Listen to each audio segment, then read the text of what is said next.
이번 주까지는 접수를 완료해야 할 시간입니다. 면접 준비를 더욱 열심히 하시는 게 합격에 가까워지는 길이라고 생각합니다. 그중 저는 예상 질문 10가지 정도를 정리해서 준비했고 실제로 5가지 질문을 받았습니다. 면접은 본인이 얼마나 준비를 했는가와 운이 따라줘야만 합격이 가능합니다.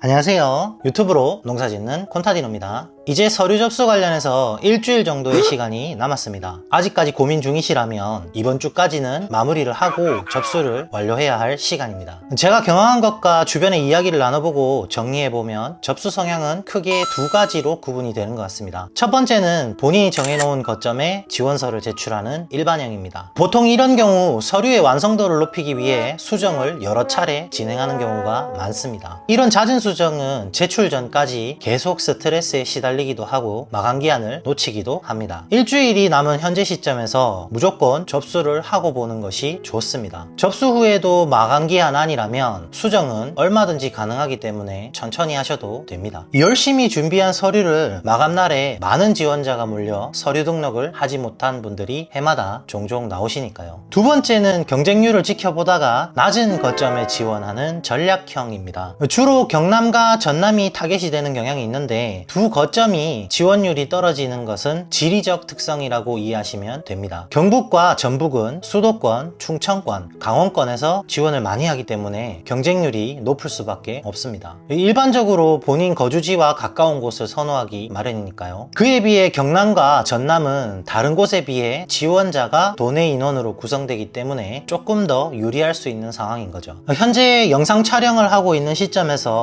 전국 경쟁률 평균은 1.5대 1입니다. 낮아 보이시겠지만 지금 전략형 분들은 매의 눈으로 게시판을 모니터링하고 계실 겁니다. 다음 주 월요일이 지나면 일부 거점에서는 소수점이 아닌 1단위로 경쟁률이 바뀔 것 같습니다. 재작년에도 작년에도 똑같은 상황이 벌어졌었거든요. 지원서를 다 쓰셨다면 이제 하늘에 맡기고 면접 준비를 하시면 될 것 같아요. 잠깐 예비 청년 농부님들 앞에 설 일이 있어서 같은 이야기를 드리고 왔었는데 제 경험상으로는 서류에서 큰 변별력을 가진다고 보기는 어렵기 때문에 서류에 미련을 가지시기보다는 면접 준비를 더욱 열심히 하시는 게 합격에 가까워지는 길이라고 개인적으로 생각합니다.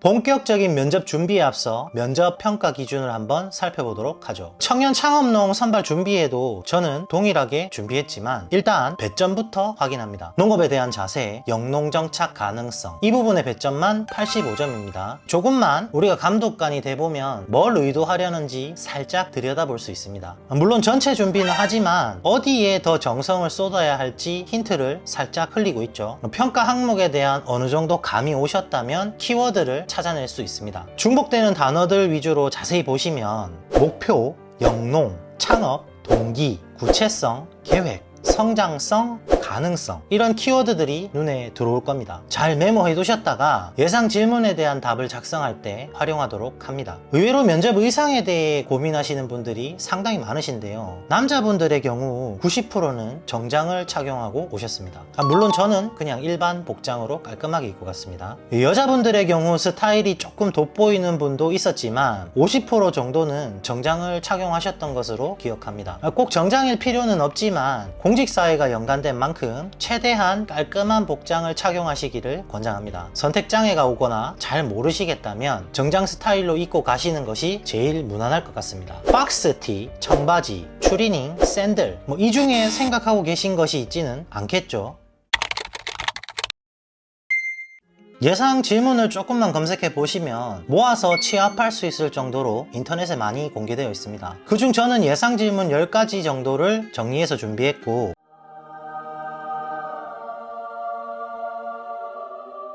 실제로 5가지 질문을 받았습니다. 평가 항목이 대폭 바뀌지 않는 이상 질문이 크게 바뀔 것 같진 않습니다. 면접이라는 특성상 질문이 같아도 답변에 대한 부분에서 평가를 하는 것이니까요. 제가 준비했던 예상 질문 내용은 영상과 같습니다.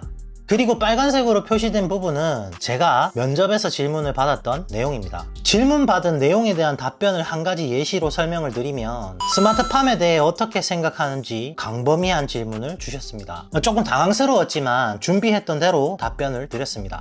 저는 스마트팜이 앞으로 농업에서 큰 부분을 차지할 것이라고 생각합니다. 기후는 옛날부터 사람이 제어할 수 없었고 현재도 앞으로도 더욱 제어할 수 없을 거라고 판단합니다. 그렇기 때문에 사람이 제어할 수 있는 안전한 공간에서 식물을 재배할 수 있는 스마트팜에 자연스럽게 관심이 생길 수밖에 없었습니다. 하지만 이런 기술을 배울 수 있는 교육이 많이 부족한 상황에서 청년 스마트팜 보육 사업이라는 것을 알게 되었습니다. 스마트팜에 입문하고 실습할 수 있는 최고의 실무 교육이라 생각하고 지원을 하였습니다. 이 교육을 전부 이수한 후에 청년 창업농 입장에서 스마트팜 창업을 도전하고 앞으로 바뀔 농업의 방향에 대해 미리 준비하고 싶습니다. 감사합니다.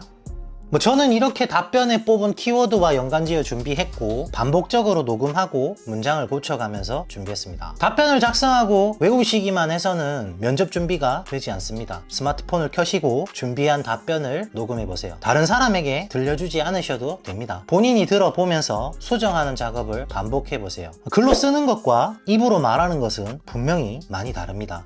본인의 추임새 습관이라든지 어눌한 발음, 무의식적으로 반복하는 단어 등 면접에 부정적인 요소를 고쳐나가세요. 계속해서 강조하고 있지만 청년 스마트팜 보육 사업은 서류보다는 면접이 핵심입니다. 실제 면접 후에 느끼시게 되겠지만 면접은 본인이 얼마나 준비를 했는가와 운이 따라줘야만 합격이 가능합니다. 같이 면접장에 입장하는 두 명이 본인을 합격시킬 수도 불합격시킬 수도 있으니까요. 그래서 운도 필요한 것 같습니다.